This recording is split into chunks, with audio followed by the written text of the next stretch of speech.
Well, hi, everybody. I'm Carl Binder, CEO of the Performance Thinking Network, and I will wait a few minutes. I see you guys are all filtering in slowly, so we'll wait until everybody gets settled. I want to say this is the 29th of our monthly free webinars. We've been doing this for almost 2.5 years now, and before we get into it, I want to sort of mention, and this today is an example of this really. Where a lot of times these webinars are kind of cutting edge things that we're working on. They are things that we've coached in our practitioner certification program. They're things that we've encouraged our clients to do. They're things that we have done ourselves in organizations.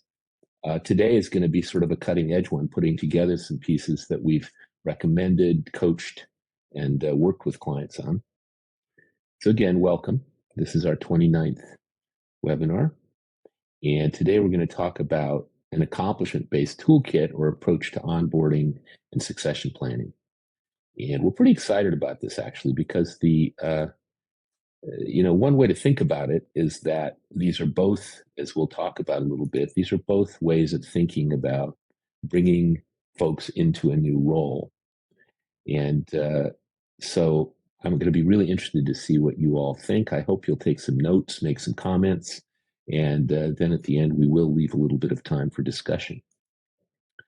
As you probably know, these webinars do get posted on our YouTube channel at performancethinking.tv. And at that channel, we've got quite a range of things, from very short playlists and some recorded presentations, and also, of course, these webinars. So they will be, this webinar will be posted there in about 36 hours. And I really encourage you to check out the YouTube channel, because we've captured quite a bit of useful information there over the last almost 3 years, and we think that it's going to be helpful to a lot of people. As a matter of fact, if you're watching the YouTube recording of this, a couple things. First of all, I'd really like to encourage you to like and share this. This is the standard thing that people do on YouTube, where they where we ask you to like and share, but this will definitely get the word out a little bit more. So we'd like to ask you to do that. The other thing is that we have started creating a series of free study guides for these webinars, because what we've heard from folks is that they're really instructionally useful. We've captured a lot of useful information about performance thinking, but also about specific applications and specific kinds of contexts. And so if you are watching this on YouTube, or for that matter, right now live, the QR code there on the left will get you to a form that you can sign up for our free study guides, and we will be emailing them out as they develop. We've got 4 of them now. And if you sign up, we will probably in the next week or so be sending out an email to folks that has links to download all of those study guides. Because what we found is, and we even have some colleagues, we have one colleague who's started a regional ATD group where they're studying books and such, and they're going to start studying our webinars. We even have some university colleagues who are interested in using these for instructional purposes. So the study guides might be helpful to you. We've got definitely more webinars planned over the next coming months. One of the words we've been starting to use recently is performance infrastructure. And anybody here who's in an organization or who's consulted to an organization probably can relate to the fact that things like processes, well-defined roles, and such really ought to be in place as you scale your organization up. As we've looked at, for example, in the behavioral health business, where there's businesses that start out with just a few clinicians, and then within a few years, they may have many, many, many, even hundreds of employees. If they don't begin to design and document their processes, if they don't begin to really carefully specify their roles and so forth, things can get out of hand as they grow. So that's going to be an interesting topic. We also want to have a conversation at some point about what we mean by this phrase performance thinking, because the short version is that when you have these these models, when you have these frameworks for looking at performance, then you start to be able to not just do formal projects, but also to be able to sort of do ad hoc things to bring value to discussions about performance and such. And so the thinking component of this, once you get fluent with the models and thinking about them, can be really powerful. And then another topic we will be addressing in the coming months is this notion of what a systemic performance intervention is. And that's a big topic in a way, because you hear people talk about social justice issues, or you hear people speaking from a behavioral systems perspective, and they use this word systemic. And what does that really mean? And we have a particular meaning of that in performance thinking. Next month, I'm really excited about the conversation we're going to have. I've invited my colleague Holly Alm, who works at Centria Healthcare. She's a director level person of clinical quality and processes there. It's a behavioral health organization, and you can register for this on our website. But the exciting thing is that Holly, despite her youthful appearance, has been at this performance thinking stuff for a long time. She was part of a company, a small behavioral health company, where she was a senior person, and they implemented our management coaching program and methodology. They did job descriptions and job profiles using this approach. She then eventually went to a somewhat larger company in the same industry, behavioral health, and she got involved in process improvement and improving the quality of service delivery by applying performance thinking. And now she's a director level person at one of the largest behavioral health companies in the US, at least, where she's doing a lot of work with improving clinical quality. And the conversation we're going to have it really came up in our last certified practitioners meetup meeting a few weeks ago. And that's when I got excited about inviting her, is that when you become fluent with these models in this way of thinking about performance, it turns out there's a lot of things day to day that you notice that you can kind of reframe and understand in different ways. And so Holly began speaking about this in our recent meetup, and I got real excited about it because it represents a kind of mature application. It's what performance thinking can look like when people become actually fluent, when they've been applying the models and logic for a while. So that'll be April 19th, and I'm excited about that. Now, today, as you know, we're going to talk about onboarding and succession planning. And the first question is, what are those things? Because there are different definitions of them in organizations. People define them in different ways, and we'll talk a little bit about that.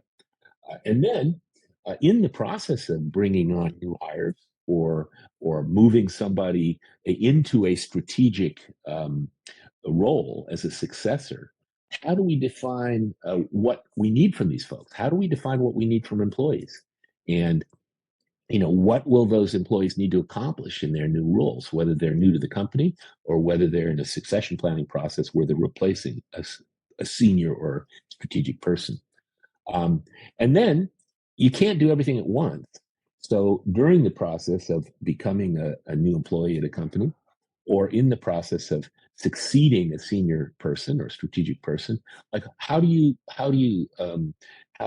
space that out? How do you time that? What comes first? How do you set priorities? How do you think about that? And then basically, how can this whole approach inform hiring people and selecting successors and talent development in general? And then hopefully we will have some time at the end, and I'm really hoping we'll have some comments and questions in the chat box. So first question really is, what is onboarding? And maybe that's obvious to those of you who have been involved with it. I actually got an interesting call from a new friend and colleague recently. First time he reached out to us because he was very interested in how we might apply performance thinking to succession planning. And it was quite coincidental because this is a conversation I had last week, and I don't think he knew we were about to do this webinar. But one of the things that becomes very clear when you speak to people about onboarding is that, is this a meeting, or is this like a day? And my son, for example, just got a new job at he's a software developer, and he got a new job at a cool, fast growing financial technology company. And, he certainly had a first day or so where he was filling out forms and, you know, getting signed up for his computer and all that kind of stuff. But then the first week he had meetings and introductions to things. And now over time, he's working with his manager to literally get onboarded. So is it a day? Is it a few days? We had a client for years in South Korea where we talked to them about onboarding. And their onboarding process took 6 months, or is it whatever it takes? Is there some definition of when onboarding is done? And so those are interesting questions. And the answers tend to vary quite a bit from what I could tell across organizations. Um, and then, you can think about it as getting up to speed. I was looking on the internet for different sources and references about onboarding, and I found this company from the Academy to Innovate HR had an interesting model. And notice these are metrics for onboarding, and not, at least the ones that I'm pointing to with the orange arrows all imply more than a day, more than the first few days. It's about how long does it take for people to be productive. What does it cost to get people to be productive? What's the turnover of new hires once they've been there for a while?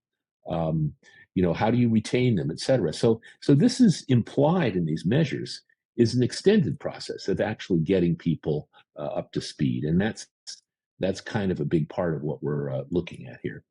Um, I think we can say, however, whatever the time frame is, that a real onboarding process is a process of ramping people up in their first days, weeks, or months that they're on the job to a productive level of performance. I mean, that's the only way it really makes sense, especially given those metrics that I just shared with you. In other words, enabling new employees to be productive. So that's a way to think about what onboarding is. Now, how about succession planning?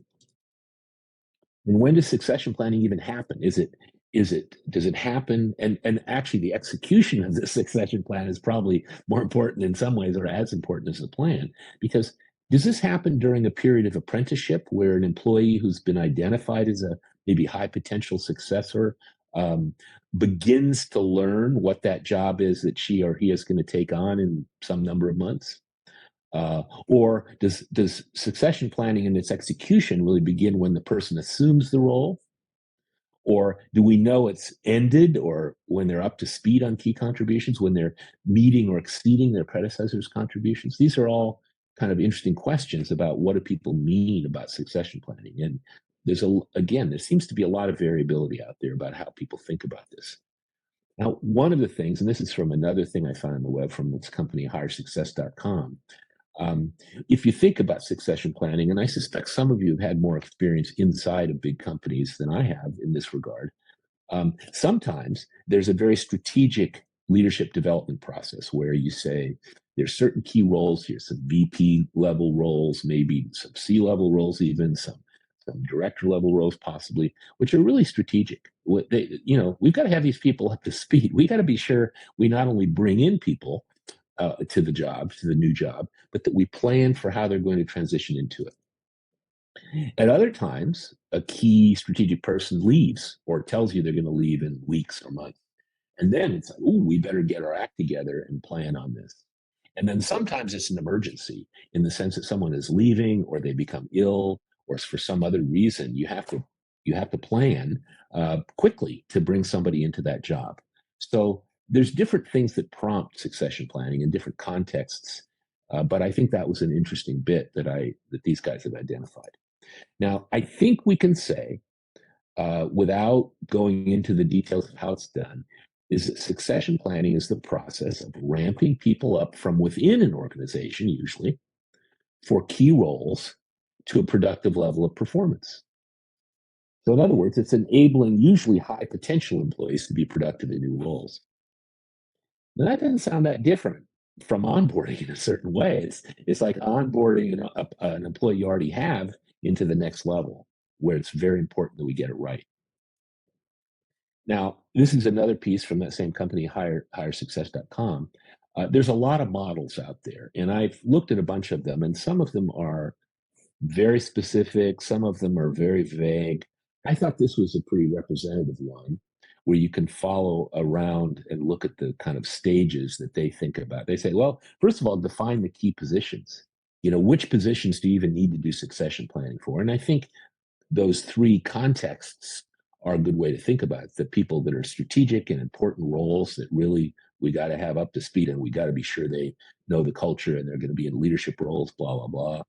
Secondly, when we know somebody's leaving, and maybe we ought to have a plan in place in case there's some emergency and we have to replace somebody. So we'd probably list out potentially at least some of the main roles that we think we need to have some planning for.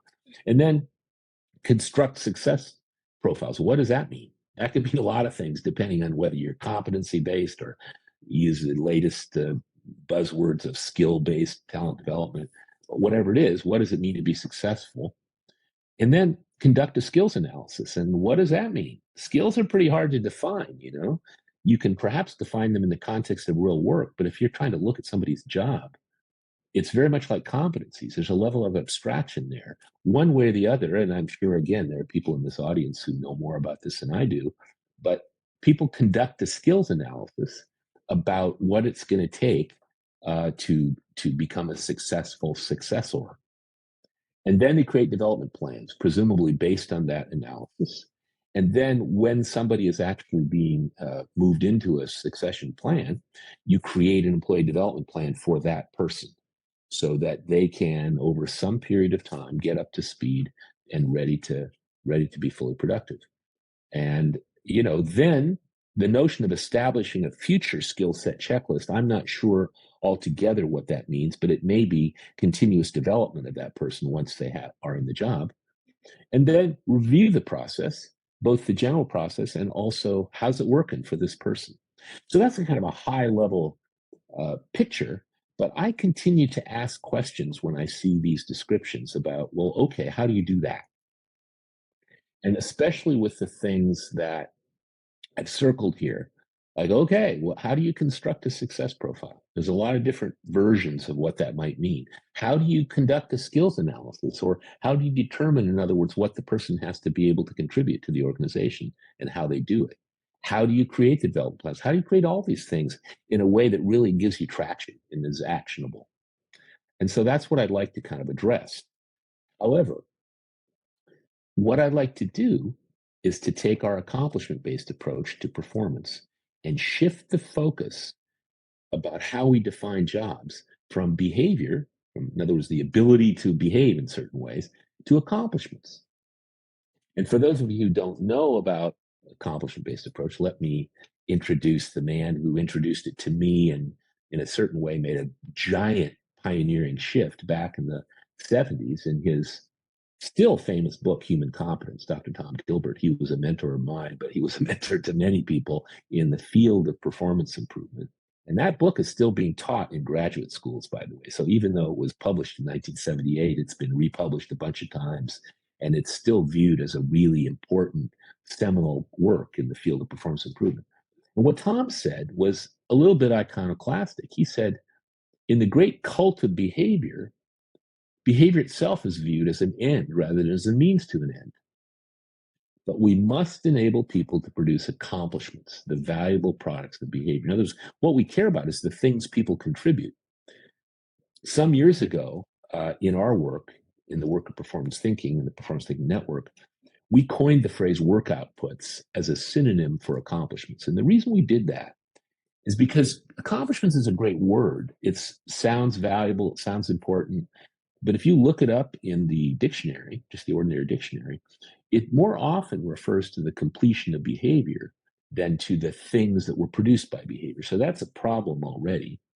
But then if you look in the field of performance improvement, and you can go back 40 or 50 years here, and I've done this, and you look at how presentations and publications, chapters, articles, and so forth describe accomplishments, it's quite a mix. And some people mean things like big business result types of things. Some people mean, the widgets that you produce day by day. Some people mean there's a lot of different meanings. So we, in order to get really clear about this, because in performance thinking, we have really clear, what we call units of analysis. This goes back to my background of being trained as a behavior scientist. We want to have really clear things that we're talking about here. And so we coined the phrase work outputs. And there's a lot to it, but the simple notion is that there are things and that they're described as countable nouns. So we talk about work outputs.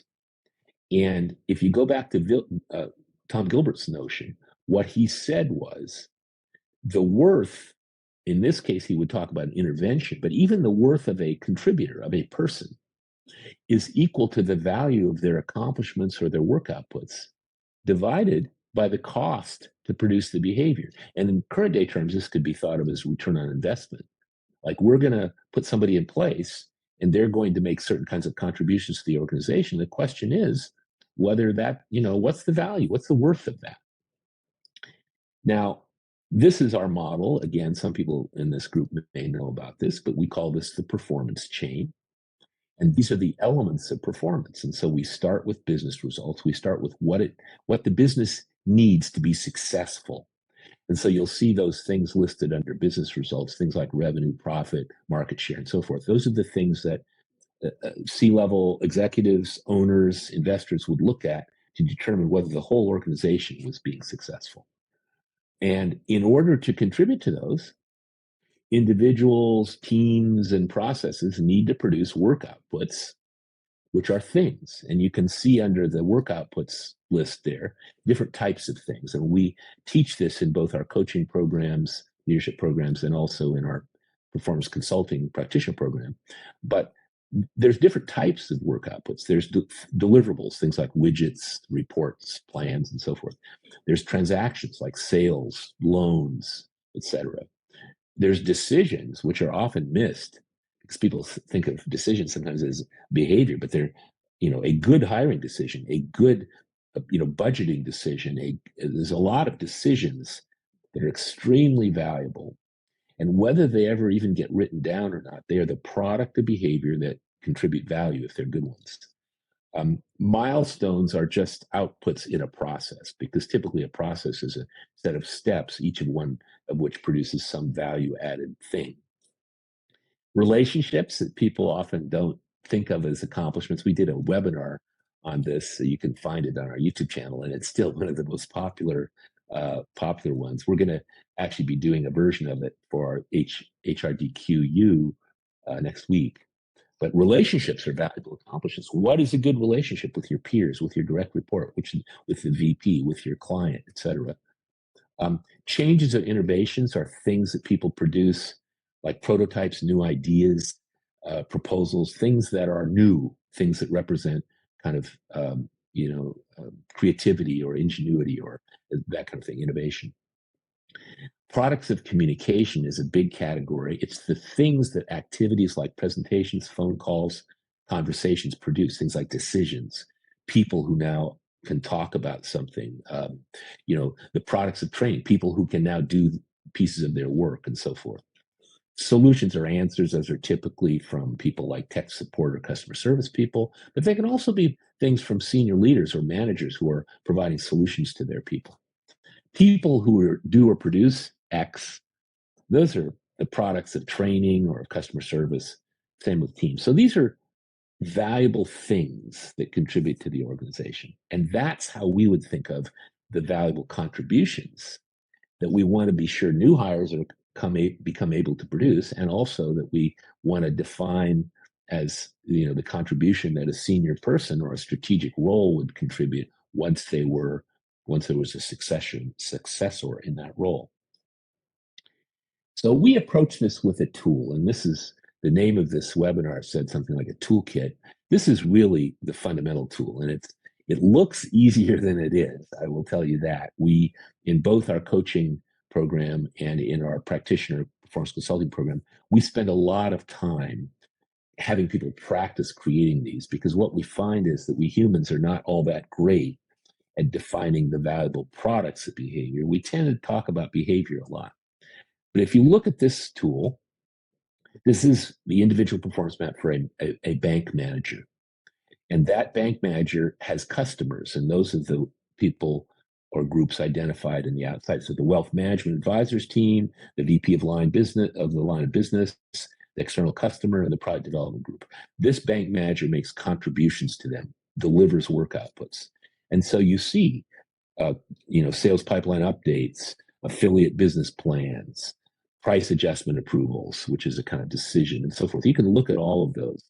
And this captures this person's job. This is most of this person's strategic contributions to the organization.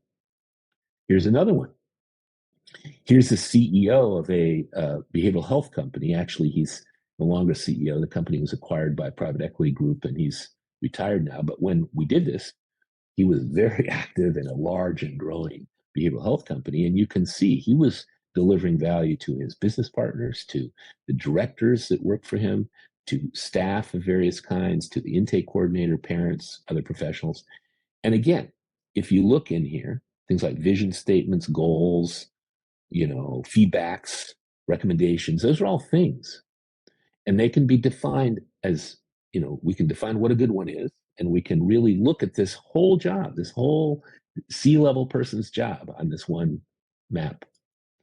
Here's a manager of instructional design. Maybe some of you are in this role. This is just a particular example of one, but you can see again that the manager of instructional design delivers things to quite a few different customers. Once you define the customers, it's usually easier to figure out what the contributions or accomplishments or work outputs of a job are, because it's easier to ask somebody, well, what do you deliver to your peers? What do you deliver to the recruiting operations group, et cetera? So again, these are examples. You can, if you're looking at this on YouTube, you can pause this and take a look at them. Here's the head of talent acquisition. This was actually in if I recall, this is from a Dubai-based company that we worked with a few years ago. We developed a couple teams of performance consultants there. And one of the people looked at the head of talent acquisition and defined his role there. And in fact, this is a person who might be responsible for succession plans and such, success profiles. Here's a human resources business partner. This is actually the product of some analysis that my colleague Barbara Buckland and I did several years ago.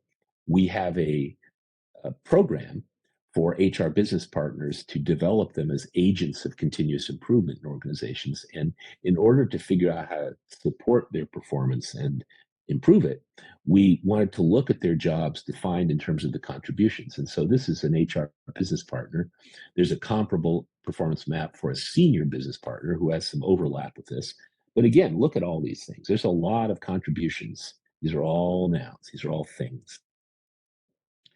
So, what might be obvious is once you start to frame someone's contributions or a role's contributions in terms of those outputs or accomplishments, in order to produce those, it's more about not just about skills, because we can deliver skills, we can teach people how to do things, but if we if it's just about skills and people don't have clear expectations and tools and so forth, it's not going to work. So that's where our 6 boxes model comes in.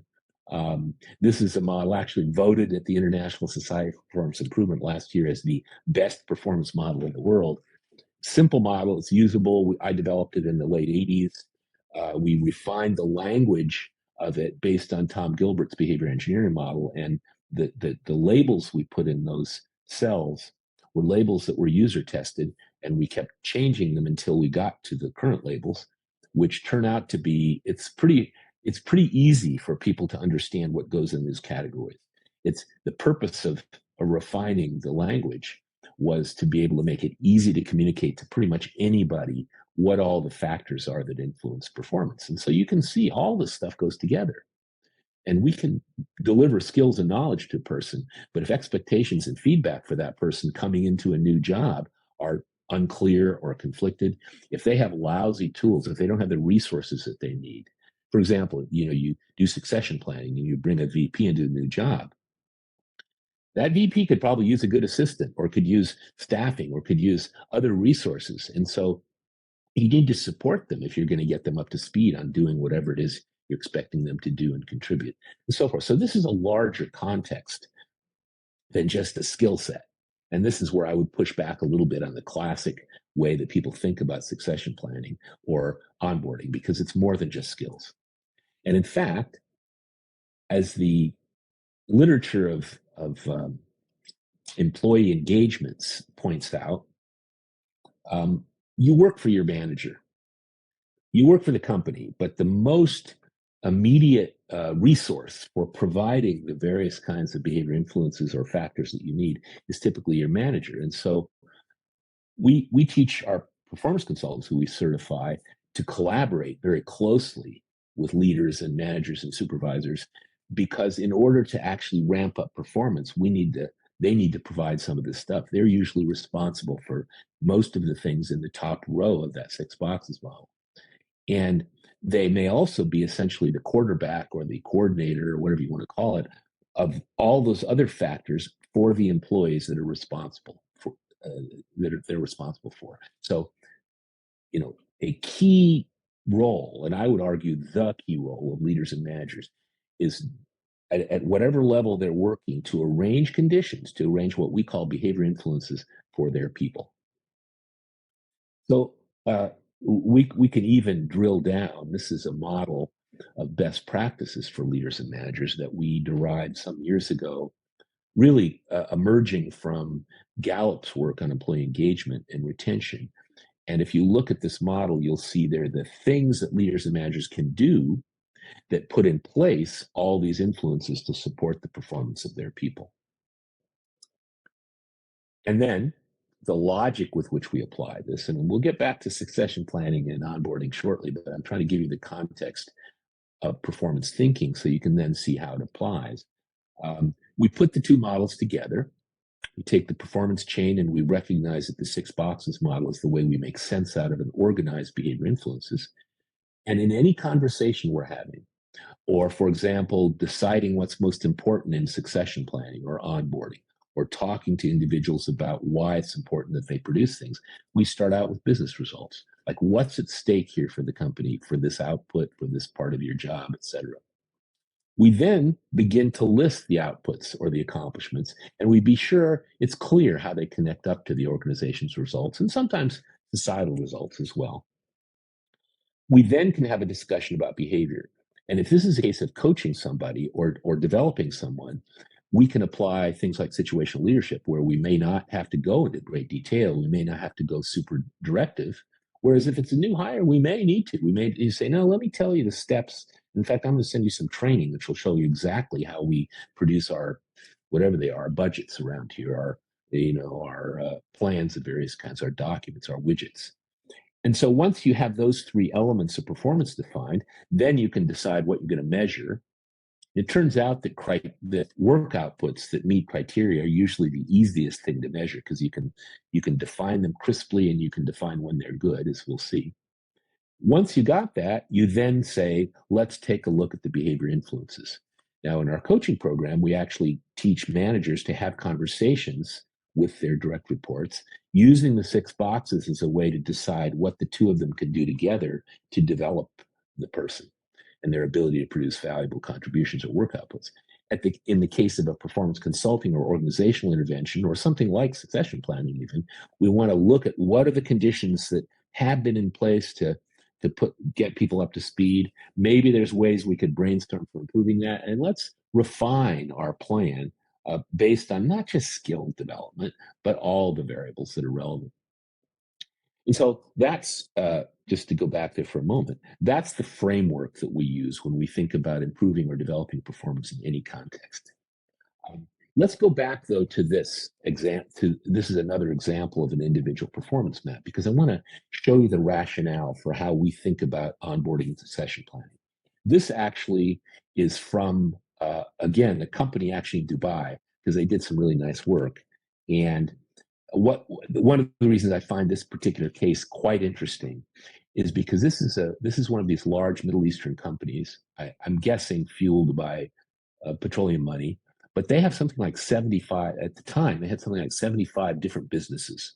They were the regional Nissan dealer. They had manufacturing businesses. They had customer service business. They had retail places.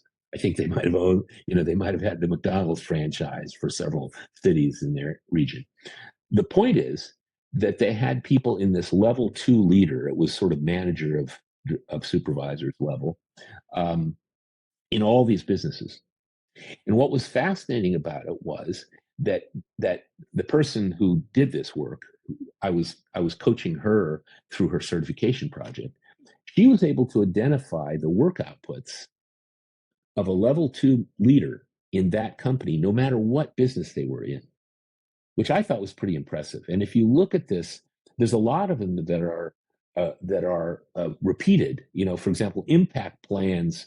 This level 2 leader delivers to a bunch of different customers. So there's fewer work outputs here than it looks like because some things we deliver to multiple customers. But that's the map. Now, what they turned it into was, and this is a hard thing to read, but I'll show you a little bit more readable version. They turned it. This is the second page in their job description, and it has some classic things about accountability and time horizon and stuff like that. But at the core of it, there's, as you can see, an individual performance map, and then there's these outputs that anybody in this role has to be able to produce, and there's criteria. So let me drill into that a little bit. This may be a little bit more readable for you on your screen. But what you can see is, and I mentioned criteria a few minutes ago, is that what they did in the organization was they took those outputs, strategic plans, set of standards, business review plan, business review presentation slides, et cetera, and they defined what they considered to be criteria for good. And so, you know, the old phrase, what does good look like? And the core notion here is if we're going to evaluate somebody's succession plan or business case or whatever it is, we want to look at it and it ought to have certain characteristics that make it acceptable or make it up to speed or up to standards.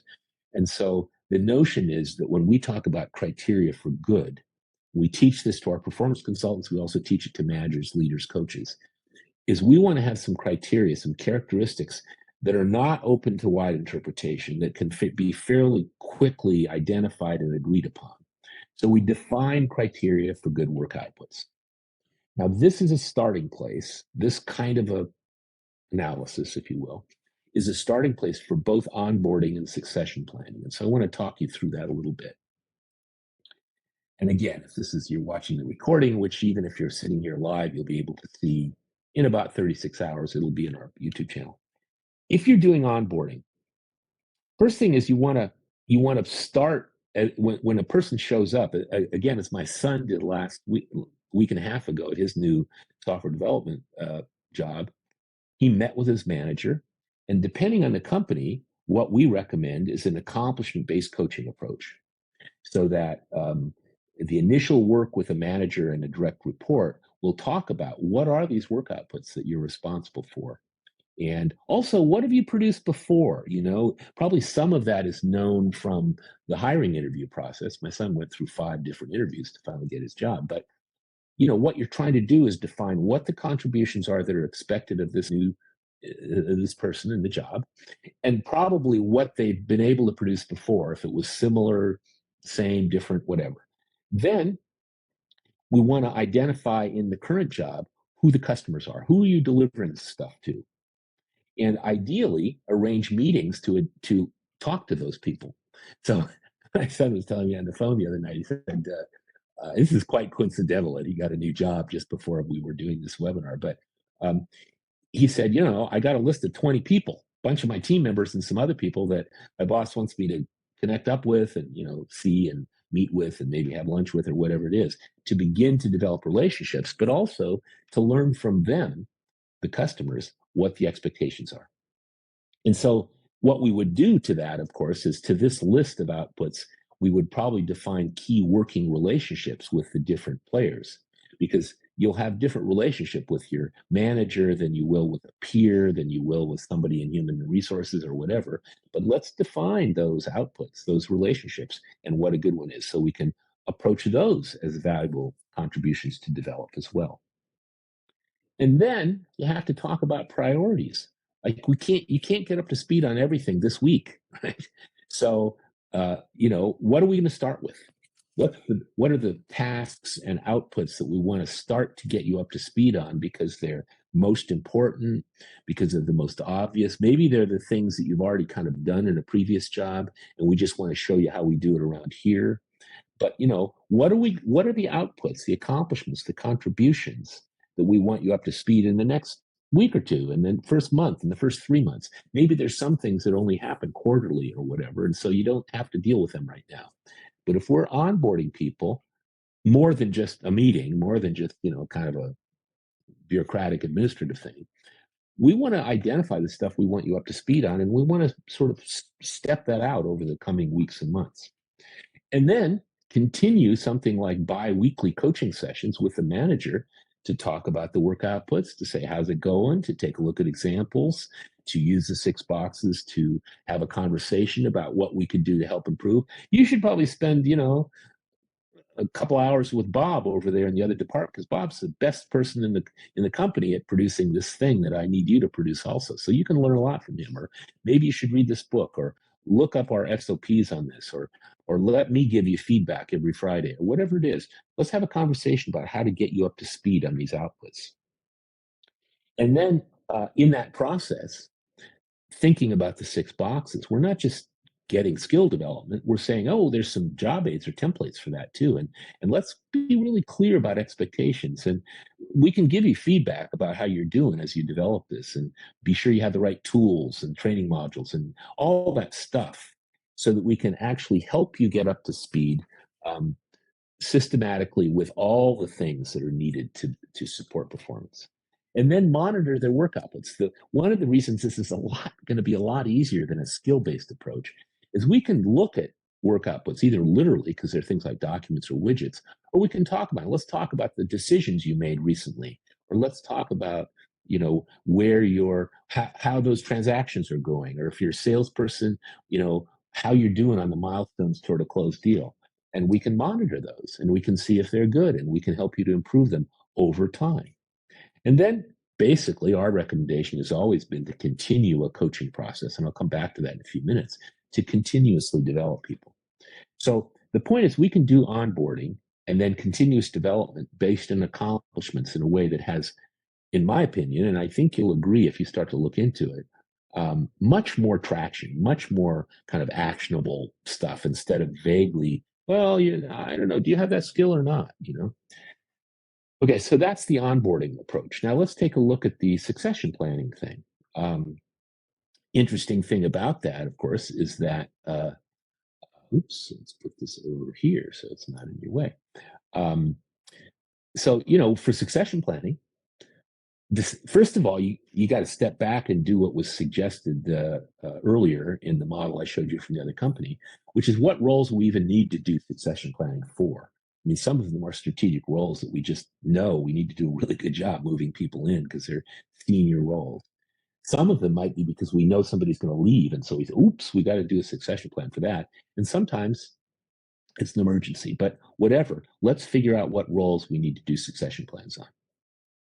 Then let's, in effect, do an individual performance map for those roles and figure out what the critical work outputs are that they need, much like all those maps that I showed you.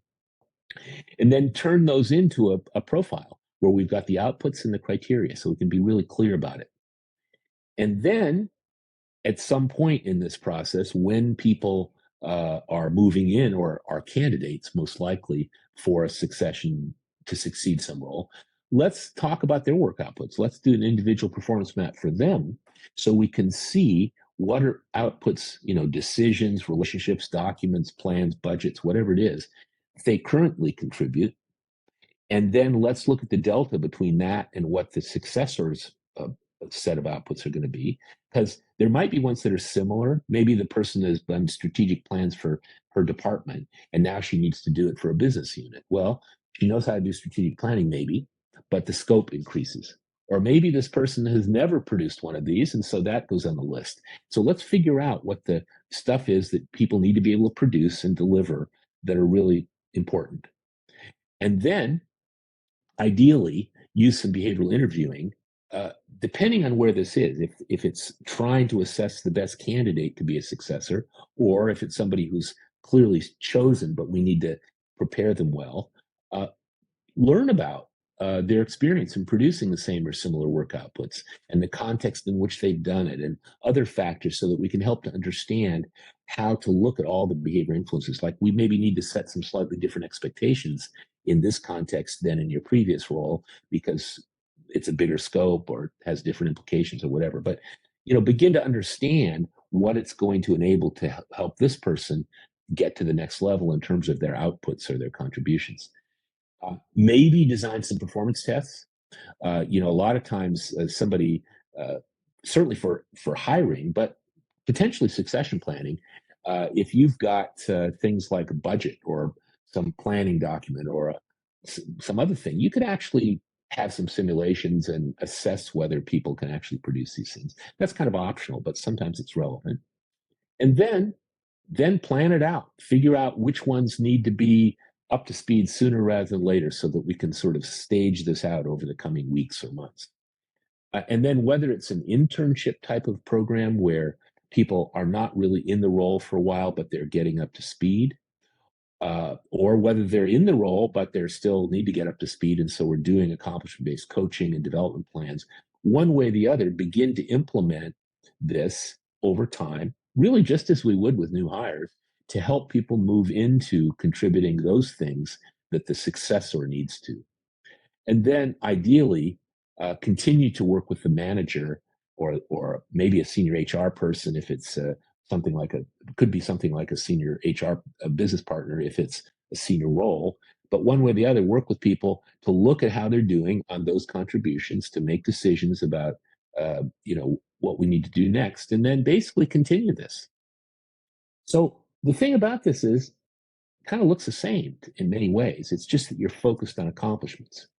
And this is the model that we've used for a long time about accomplishment-based talent development. And if you step back from the succession planning and onboarding approach and just look at this, and by the way, there's a webinar that we did on this some time ago. And if you are watching this either now or the recording, you can point your phone at this QR code and it'll get to the webinar on accomplishment-based talent development. But the notion is, if we've defined a job with accomplishments, as I showed you in the performance maps, we can recruit people that way. We can define things like performance tests and behavioral interviews. We can onboard them in the way that we've just been describing. We can really get them ready for their new jobs. We can have an ongoing coaching process that I've suggested. And then, we can get them ready for promotion or transfer to export talent. We can decide in their compensation. But it turns out that every step in talent development can actually be built on accomplishments. In, again, I would argue a more sure-footed way than a skills or competency-based approach. Now, our coaching program, this is a little bit of shameless commerce, but our coaching program teaches managers and leaders how to coach individuals around accomplishments. And so if you want to know the program details, here's the QR code for that. And then on the left, you might find it interesting. There's a Harvard Business Review article that I've been citing for years. It's about 4 or 5 years old now, but it's as relevant now as it ever was. It's called HR Goes Agile. And the argument in the article is that the most successful companies, the sort of cutting edge talent development companies, are are using coaching as kind of the real way that they develop people, because what they've realized is that things change too fast these days. You can't do your quarterly learning plans or annual learning plans. You got to be more flexible than that. You got to be able to respond to upcoming projects or new business situations or whatever. So their argument in HR Goes Agile is that coaching people is perhaps the best vehicle for continuous development of individuals based on what needs to be done next, based on changing priorities. And so that QR code will get you to the HR, a human Harvard Business Review article online. And it all kind of goes together. So I wanted to just highlight this because this coaching process that we teach in this program fits beautifully into an agile talent development model and into the thing that I was showing you a couple minutes ago. So let me summarize, and then I hope people have a few comments or questions. I'm not seeing them in the chat box yet, but we'll see. So first thing is, work outputs, as we define them, are valuable accomplishments that employees contribute to the organization. That's the definition of accomplishments. And they're easier to define and measure than skills, knowledge, or competencies, because you can check off when somebody produces a good one of whatever it is, as long as you've defined the criteria pretty well. Defining whether or not people have skills, except in the context of being able to produce something, is not always so easy. And knowledge tests don't predict performance. And competencies are at a level of abstraction that aren't that useful in the end. communication effectiveness looks real different, when you're negotiating a tough deal, talking to your, direct report or doing a sales interaction. And so focusing on outputs gets you down to ground, gives you a very, very concrete way to talk about people's contributions. And so, as you saw with individual performance maps and then job profiles, we can define people's jobs pretty concretely. And we can then build onboarding and succession planning because they're both really about getting people up to speed. In one case, it's a new hire from outside the company. And the other case, it's somebody who maybe is already in the company, is a high potential person for this job, and we're going to ramp them up into the new job. But either case, it's about enabling them to make the contributions they need to make. We can prioritize mastery of those work outputs. It's a lot easier to say, what do you need to produce most immediately on a daily basis or weekly basis versus the stuff that only happens monthly or quarterly. Work outputs or accomplishments allow us to much better sort of pace out what people need to be up to speed on, whether it's onboarding or succession planning. And if we do a decent job of defining criteria and share those with the performers and with managers, then we can tell pretty well when people can produce whatever the thing is up to spec. And so, the bottom line here is, I've already sort of said this in different ways, but is that onboarding really is, and succession planning really are variations of the same process from our perspective. They're both about getting people able to produce the things that they need to be able to produce. So I want to see if you've got some comments about this. I've got a couple of more things I wanted to share with you before we do that. One is that people learn about all of this performance thinking stuff in detail in our performance thinking practitioner program, which certifies people in the whole methodology as performance consultants. So if you're interested, we've got a group that's going to start April 3rd, and we still got a bunch of open seats. So look on the homepage at performancethinking.com, and you'd probably be reaching out directly to me because I'll be facilitating this group. So that's one place to learn in more detail about this. The other thing I want to sort of mention is we've got our 12th annual Summer Institute coming up in June, and registration is open, and you can see on the homepage how to get to that. And I tell you, this Summer Institute, we've been running it for years, and almost every year, at least one or a few people say this is the best professional development experience of my career. So check that out also. And then one other thing I wanted to mention, we have recently, because we'll have 30 webinars after the next one, and they're quite valuable. And we don't approach YouTube in the way that some people do. It's not just like timely, interesting bits. What we're trying to lay down in our YouTube channel is valuable things that people can learn from. And so they aren't time dependent. And so what we realized a while back was that we could help people get the most value out of them. So we've produced in the last month or so these simple one-page study guides, which are they just focus you on with questions on conversations with others, or even just reflection with yourself on some things to consider as you watch and think about the webinars. And then there's even some activities. And so we have people starting study groups with these. We have academic folks recommending them. We have clubs. And so these study guides are freely available. And again, you can use the QR code just to sign up for them, and you'll get them free, and there's no obligation. We're just trying to share these with our colleagues to help people get the most value. So that's what I have to say. I'm wondering what you all think. I see some old timers in the group, and I see some new people, but I'm going to the chat box. Do you have any questions or comments?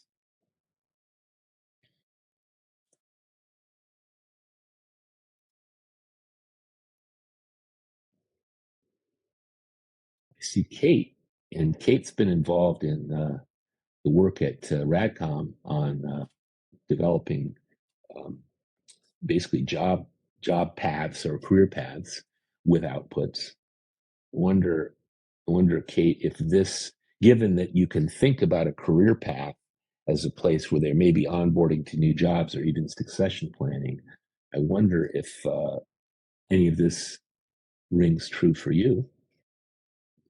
Let's see if there's other people in the group that I recognize. Don, it's always nice to see you, Don. You knew about accomplishment-based performance improvement before I did, I think, a long time ago. Um, Kate. So, okay, so you like the succession planning thing. I mean, it's interesting because in doing this, in this presentation is one of those ones where we're putting together a lot of pieces from the experience we've had and the recommendations and the projects that people have done for quite a while. And the work that you and Therese and your colleagues are doing at Radcom, I think is quite relevant to this stuff, right? It's not once you see it, it's not rocket science. It's challenging to define work outputs, as anybody who's been through one of our programs can tell you. It's harder than it looks, but it's once you get it down, it's a really powerful thing. Any other questions, comments, observations? Because we can certainly stop earlier. Oh, there's another Kate. Succession plan document. Yeah. Yeah, the career pathing, it definitely leads to succession planning. It's pretty straightforward. Yeah, I love your comment. I like your last sentence. It's sort of amazing how simple it is. One of the challenges with our work is that by simplifying performance improvement, which can be a big, hairy, complicated thing on the surface, by simplifying it down to these two simple visual models in plain language, um, we've made it seem in some ways simpler than it is. Because, for example, people see the 6 boxes model, and without really knowing much, you can use that in an extremely productive way. But if you actually learn how to use it, there's a lot more to it than that.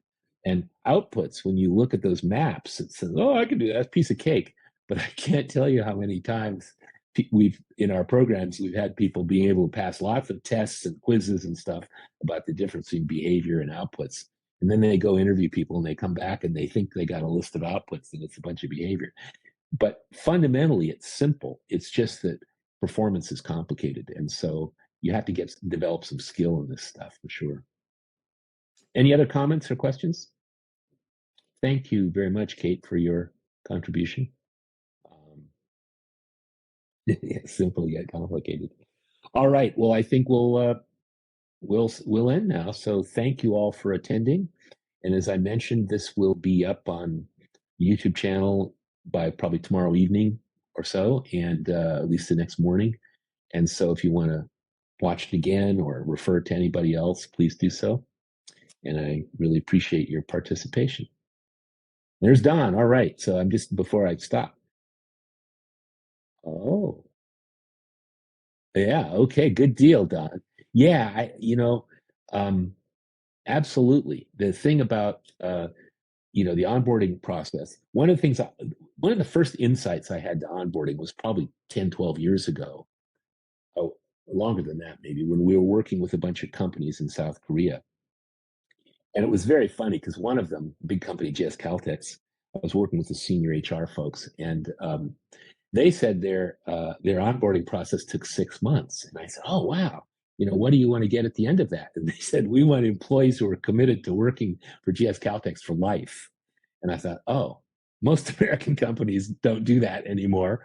But what was interesting was I recommended to them that they have their new employees go out and talk to their customers to figure out what the criteria for good ones are. And that was really the beginning of a thought process that's led to where we're at now. And I think we have a bunch of colleagues who have done job profiles over the last 5 to 10 years using accomplishments. And Kate and Therese and the folks from Radcom are really turning this into a more precise thing for job career path models. Um, but yeah, onboarding is an organizational process without a doubt. Um, and sometimes it's done horribly, as everybody here knows, just like succession planning is a lot of times. A lot of times it's very intuitive, but we can get a lot more crisp about it, I think. Okay. I'm threatening to leave now. Let's see if anybody kicks in.